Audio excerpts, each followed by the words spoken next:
I have to admit, I'm still spooked by ghost stories, even though my mind says, no, they don't exist. There's still a part of me that goes, but what if they do?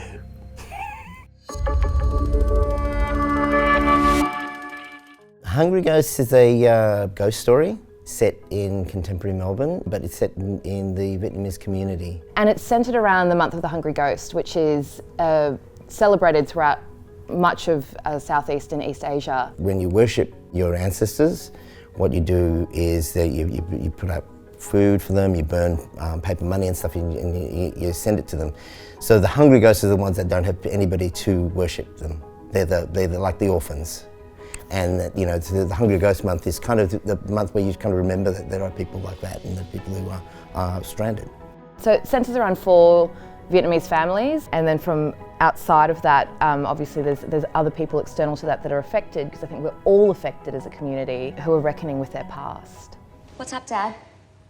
Just idiots digging up the past. Isn't it important to remember the past? Who wants to be reminded of what we lost?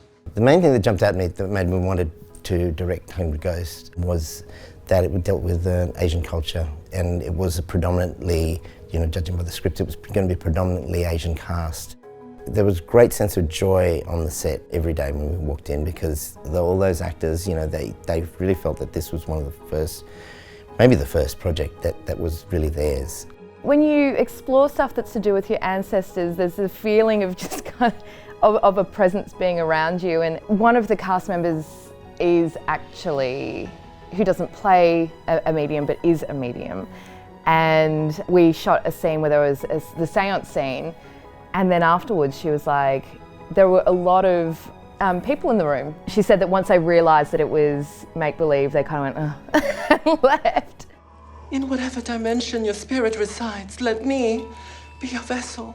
I wasn't so conscious of saying, you know, like here's the vocabulary of a ghost story. In terms of cinematic techniques, I was more interested in storytelling rhythm of ghost stories. You know, a lot of times ghost stories are scary when there's nothing happening, and that's what you need to be able to do. You know, to create the mood that there's something is super spooky is going to happen. The bathroom scene, the tension in the bathroom scene, primarily for me came out of the performance of Gillian. Technique-wise, in that scenes, we just let her play out the getting into the bath as slowly, and you know, taking as long as she wants to, always knowing that the bath running would create a kind of a sound that was kind of like a ticking clock, you know. If you start going like a ghost train, you know, there's a spook around every corner, you get a bit bored of it. So sometimes you have to build up the tension and then not deliver, you know, so people go, oh, go, what's going to happen, what's going to happen?